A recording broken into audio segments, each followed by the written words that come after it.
So the other night, we ended up getting a pretty good thunder shower with pretty high winds the other night. And I put a clip of that on Facebook. So here's like a little bit of that clip that I posted.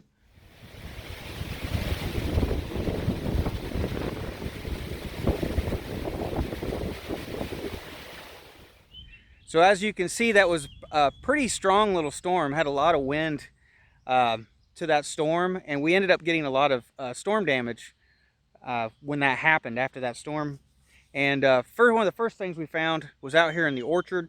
And last year I ended up losing a pear tree. It broke off in the wind. So I had both my pear trees a deer scraped both my pear trees and damaged them, and they were weakened. So I lost a pear tree last year to wind, and then this other tree that was weak, it broke the other night. So this is my other pear tree. This is my Bartlett pear tree. I showed this one just like 2 videos ago, and it had pears on one of the limbs. I was going to get my first pears. And this is an original tree from when we planted our orchard in 2016. And it's too bad. I was kind of worried that this tree wouldn't last because of the damage that it sustained. I know some people will probably say, you know, you got shoots growing out the bottom, just let those grow up to replace your tree. But this is a grafted tree. It's a semi-dwarf tree, so the rootstock is a different variety than the you know, the top of the tree. So I'm not really sure what the rootstock is. It was the upper part of the graft that was the Bartlett pear. So I'm just going to dig this up and I'll end up replacing that with another pear tree. I'm hoping that it's not too late in the season, that I'll be able to find a pear tree somewhere locally instead of having to order it. But this isn't the only damage we ended up taking. I actually got a lot of damage around the old barn that we've been fixing up. And so let's go up there and I'll show you the storm damage around the barn. So up here by our barn, you can see we got a tree limb down here on the driveway here. And this tree limb fell out of this set of trees here, but you can't hardly tell it, but I lost the tops kind of out of these trees. You can see that I got one broken off right there. I've got a lot still hanging here in this tree.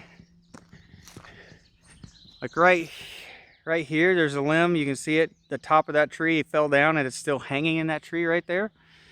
And so there's several limbs that are still caught up in this tree, and that does kind of hang, you know, that does kind of hang over the driveway here.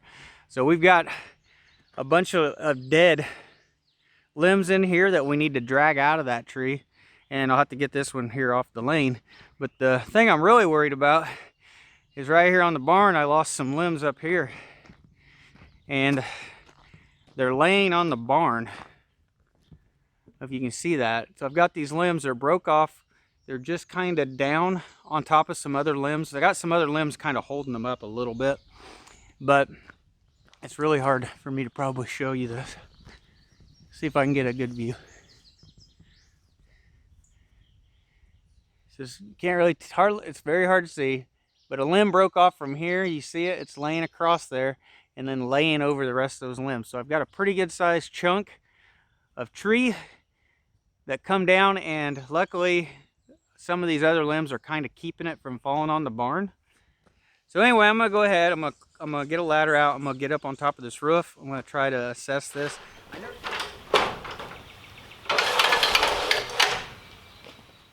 So as I'm up here on the roof and I'm looking around, you can see that's the limb that I was seeing from the ground that split off and is laying down, and it's still kind of attached to the tree. But there is actually 2 limbs that broke off. So as we look up higher than that, there's another limb right above it that broke off. So both of those limbs actually are laying on top of each other right there. And they're laying down here, pushing down on the rest of these limbs and pushing down here on the roof of the barn. So luckily there's a lot of lower limbs down here that's kind of holding this up, that are still attached. But I'm looking at this roof. I'm not seeing any holes up here. I don't see any holes punched through the roof, but it very well could have damaged the roof and have a hole in it. So I'm going to go down to the barn. We're going to look from the inside, see if we see any damage from the inside. See if we see anything. So right there is where that branch is laying, in between there and the side. So far I think we're lucky. I don't see any holes in this roof. This roof is getting old. But now I got to make a decision on how I'm going to get that tree off the roof without damaging it any worse. Honestly, I've been worried about this tree anyway. I was worried that eventually one day this tree would fall on our barn, and I really didn't want to damage this old bank barn. We're trying to fix it up, and I knew one day I'd probably have to pay to have this tree taken down. So it does hang over the barn quite a bit, and it's just there's too many risks involved trying to cut that down myself. So I think it's better to pay somebody to take this tree out so that the barn doesn't get damaged. So now, in the meantime, let's go ahead. I'll just go ahead and clean some of this stuff up, and then go talk to the wife. We'll figure out what we're gonna do.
So now after I drug those limbs out, and you can look at these trees again, and you can tell that the tree to the left, doesn't have really any leaves on it. You can tell that's pretty much a dead tree.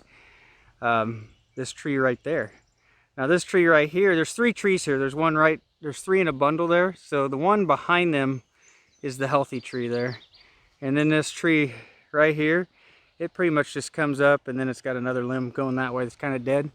But overall, those 2 trees right there are pretty much dead, and the only one that's really healthy is the one behind it. So what I think I've decided to do here is I'm going to have just eventually, not today, but I'm going to cut these 2 trees down, and then I'm just going to leave the one tree that's behind it. Because that one tree, as I come this way, you can see the one tree. That one tree behind it, it's the healthy one. It's the one that's got all the growth and the height right there. So I think these two trees here closest to me, they're too far gone. I just need to take them out. So here, just out of those trees right there where I drug all that stuff out of there, here's all the limbs and everything, you know, that I just got out of those 2 trees. So that's not counting anything that's on the barn. So that's quite a bit of limbs that just kind of came out of these 2 trees right here. So I'm just gonna go up to the house, talk to the wife.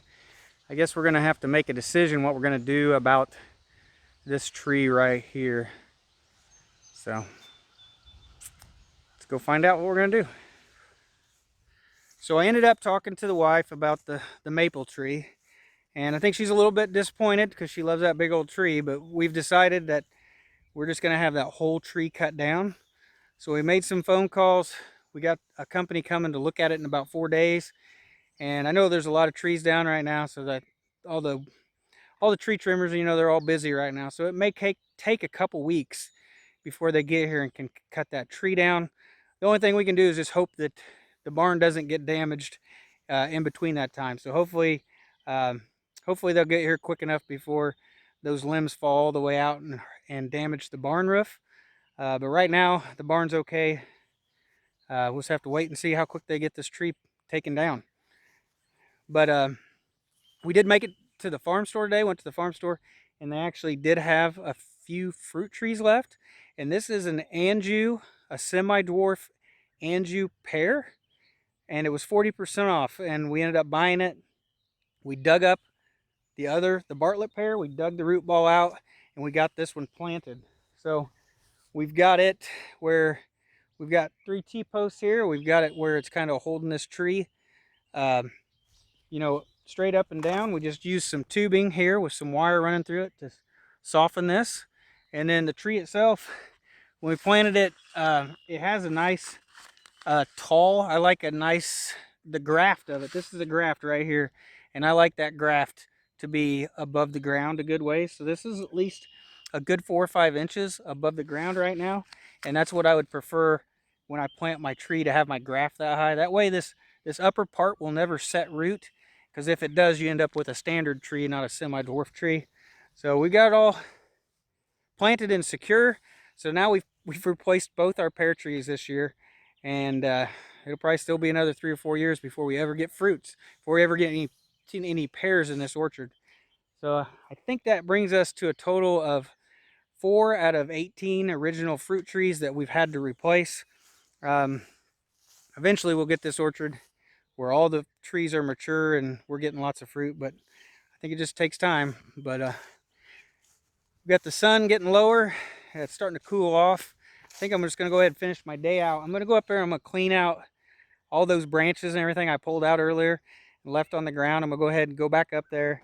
I'm going to get that all sawn up, throw the branches on the burn pile, and then throw the bigger stuff over there where I split my wood. So I think that's how I'm going to end up my day. So thanks everybody for watching. I'll see you in the next video.